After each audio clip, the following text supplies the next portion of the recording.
प्रेम कुमार जी जिस विभाग को अभी तक संभाल रहे थे उसकी जिम्मेदारी आपको मिली है। सब सर पर था, शून्य था।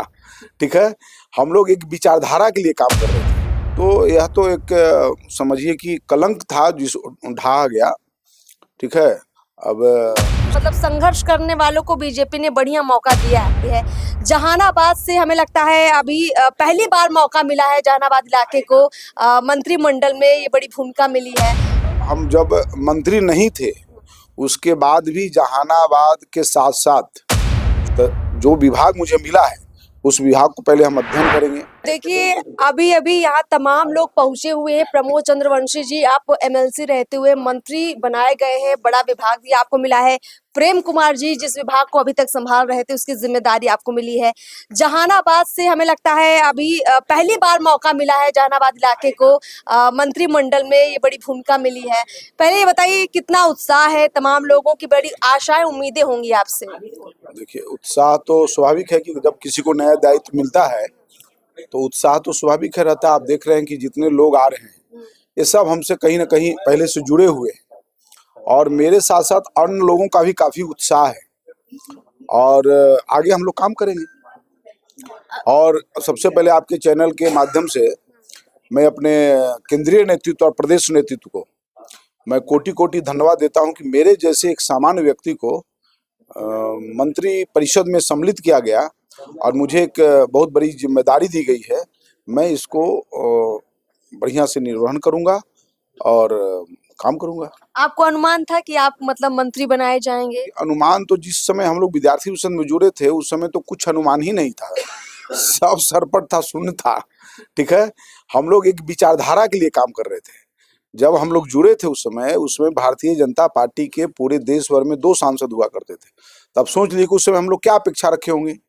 कोई अपेक्षा नहीं थी, सिर्फ विचारधारा के लिए काम कर रहे थे और वो विचारधारा आज पूरे भारत वर्ष में फैला है और लोग इससे प्रभावित हो रहे हैं। इस विचारधारा में दूसरे दल के भी लोग आ रहे हैं, यानी हमारी विचारधारा को स्वीकार कर रहे हैं।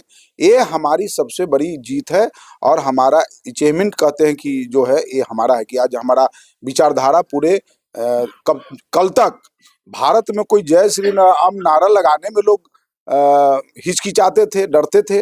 आज पूरे विश्व में जहां मोदी जी जाते हैं जय श्री राम जय श्री राम, तो हम लोगों का जो जीवन था, जिस विचारधारा के लिए काम किए, वो आज हम सब लोग ये एमएलसी और मंत्री बनने से ज्यादा प्रसन्न है।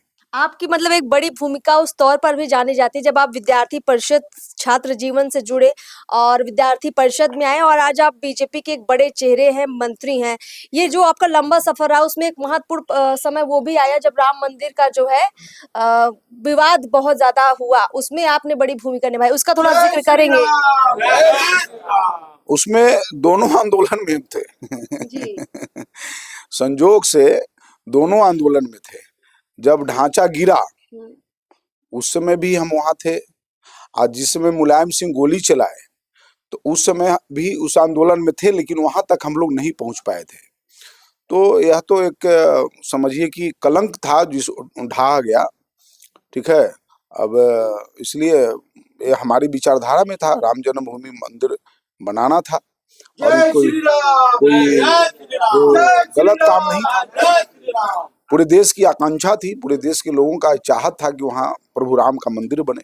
राम मंदिर भी बन चुका है, आप भी मंत्री बन गए, मतलब संघर्ष करने वालों को बीजेपी ने बढ़िया मौका दिया है। नहीं, संघर्ष करने वालों का पूरा देश में आज खुशहाल वातावरण है, सिर्फ हम ही को नहीं है। धारा 370 भी समाप्त हो गया, राम मंदिर भी बन गया, समझ गए ना। और मैं तो कहता हूँ कि ऐसे ऐसे व्यक्ति को मैं गांव में देखा है जो बेचारा हो सकता है कि जीवन में कभी अयोध्या जाए या ना जाए, लेकिन उनको भी गर्व है कि प्रभु राम का मंदिर बन गया। उनको भी गर्व है कि नहीं, भगवान का राम मंदिर बन गया। तो आप सोच लीजिए कि भारत के लोगों में क्या प्रभु राम के प्रति श्रद्धा है।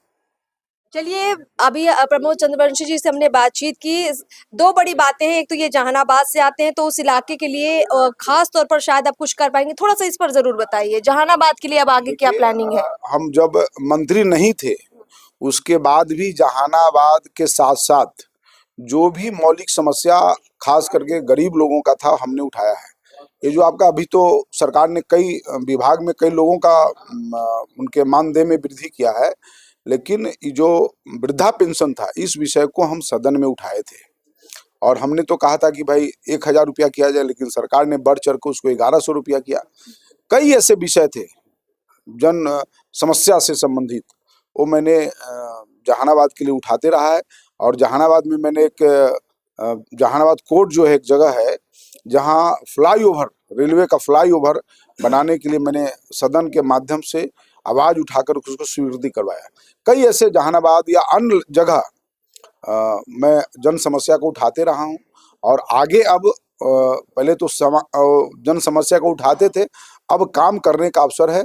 तो जो विभाग मुझे मिला है उस विभाग को पहले हम अध्ययन करेंगे, उस विभाग के माध्यम से जनता को क्या अपेक्षा है, अभी तक सरकार क्या कर पाई है, आगे हमको क्या करना है, वो सब अध्ययन करने के बाद हम तय करेंगे। चलिए, बहुत बहुत शुक्रिया हमसे बातचीत करने के लिए। तो देखिए, विद्यार्थी जीवन से निकलकर राम मंदिर के आंदोलन तक प्रमोद चंद्रवंशी डटे रहे और बिहार में एक महत्वपूर्ण राजनीतिक भूमिका अदा करते हुए आज मंत्री भी बन गए हैं और अब मंत्रालय संभालेंगे, आगे का कामकाज देखेंगे। सहकारिता विभाग मिला है, वन पर्यावरण विभाग मिला है। देखते हैं कि आगे जो इनकी भूमिका है बिहार की राजनीति में और कितनी महत्वपूर्ण होती है और ये अपना कामकाज किस स्तर पर करते हैं। फिलहाल इस खास बातचीत में इतना ही। नमस्कार।